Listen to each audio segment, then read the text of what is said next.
আগের ভিডিওতে তেলাপিয়া মাছের তেল ঝালের রেসিপিটি আপনাদের সবার সাথে শেয়ার করেছিলাম, তবে তারপরে আর অন্য নতুন কোনো রেসিপি শেয়ার করার সময় হয়ে ওঠেনি। তবে আজকে নতুন আবার অন্য একটি রেসিপি নিয়ে এসেছি আপনাদের সবার কাছে।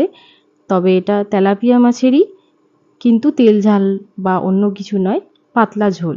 আগের ভিডিওতেই জানিয়েছিলাম যে আমাদের বাড়িতে যদি জ্যান্ত মাছ আনা হয় তাহলে আমি পাতলা ঝোলটাই বেশি প্রেফার করি, কারণ সেটাতে পুষ্টি বা উপকারিতাই বেশি। তাই আজকের রেসিপিটি তেলাপিয়া মাছের পাতলা ঝোল আলু দিয়ে।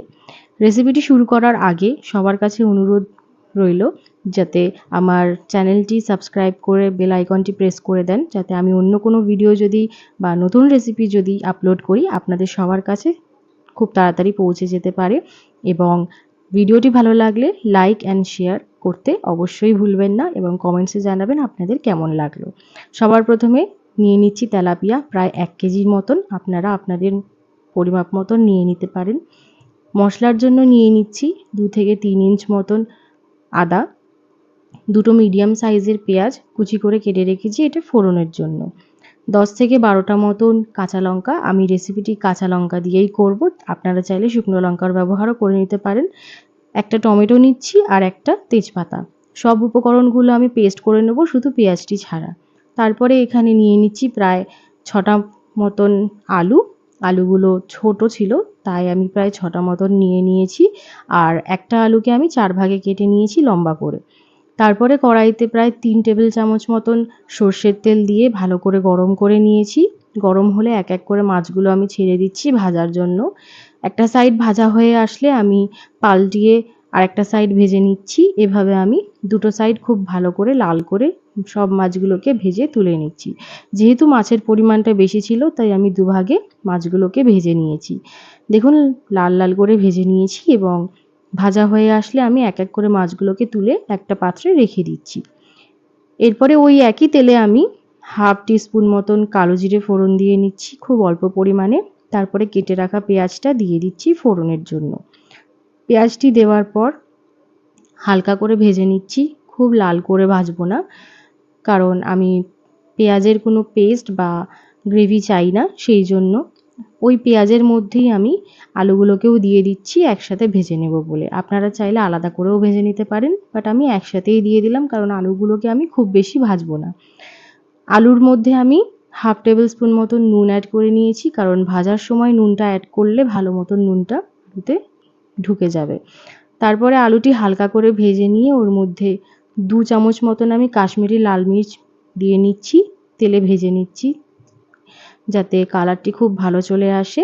যেহেতু আমি কাঁচা লঙ্কার ব্যবহার করছি তাই আমি কাশ্মীরি লাল মির্চ ইউজ করছি, আপনারা চাইলে নাও ইউজ করতে পারেন। তারপরে কালার চলে আসলে করে রাখা পেস্টটা আমি অ্যাড করে দিচ্ছি আলুর মধ্যে কষানোর জন্য। পেস্টটি অ্যাড করে দিয়ে ভালো মতন আলুর সাথে মিক্স করে নেব যতক্ষণ না তেল ছেড়ে আসছে। কিছুক্ষণ কষিয়ে নিয়ে তারপরে এর মধ্যে আমি এক এক করে সব গুঁড়ো মশলাগুলো অ্যাড করে নেব। সবার প্রথমে অ্যাড করে নিচ্ছি 2 চামচ মতন হলুদ গুঁড়ো, 4 চামচ মতন জিরের গুঁড়ো। আমি সব মশলা বা উপকরণের নামগুলো উপরে লিখে দিচ্ছি, আমি ডেসক্রিপশনেও লিখে দেব, সবগুলো আপনারা চাইলে চেক করে নিতে পারেন। আমি জিরের গুঁড়ো পরিমাণটা একটু বেশি নিয়েছি, আপনারা আপনাদের মতন অনুযায়ী নিয়ে নিতে পারেন। সব মশলাগুলো দেওয়ার পর মিক্সিং জারের মধ্যে থাকা মশলাটা জলের মধ্যে মিক্স করে আমি ওই জলটা মশলার মধ্যে দিয়ে নিচ্ছি। এবারে সব মশলাগুলো আমি জলের সাথে মিক্স করে কিছুক্ষণ কষিয়ে নেব তেল ছাড়া অবধি। তেল ছেড়ে আসলে তার মধ্যে আমি দিয়ে দিচ্ছি প্রায় 3 গ্লাস মতন জল। যেহেতু ঝোলটা আমি একটু বেশিই রাখবো তাই জন্য আমি 3 গ্লাস জল অ্যাড করলাম। আপনারা আপনাদের পরিমাপ মতন জল ব্যবহার করে নেবেন। জল দিয়ে তারপরে আমি আলু আর মশলাটা ভালো করে জলের সাথে মিক্স করে নিচ্ছি। এই সময় আমি গ্যাসের ফ্লেমটা কিন্তু একদম হাইতে রেখেছি।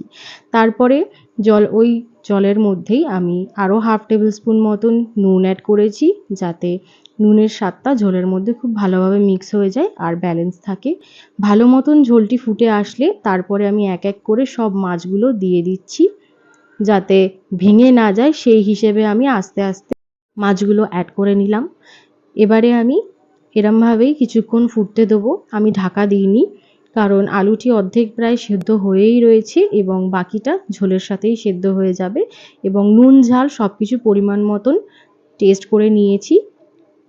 এভাবে আমি কিছুক্ষণ ফুটতে দেওয়ার পর এটাকে পরিবেশন করব নামিয়ে গরম গরম ভাতের সাথে। আপনারাও একবার ট্রাই করে দেখতে পারেন। আশা করি আপনাদেরও সবার ভালো লাগবে। তাহলে আসবো আবার একটি অন্য সময় অন্য একটি রেসিপি নিয়ে। ততক্ষণে সবাই ভালো থাকবেন, সুস্থ থাকবেন। বাই।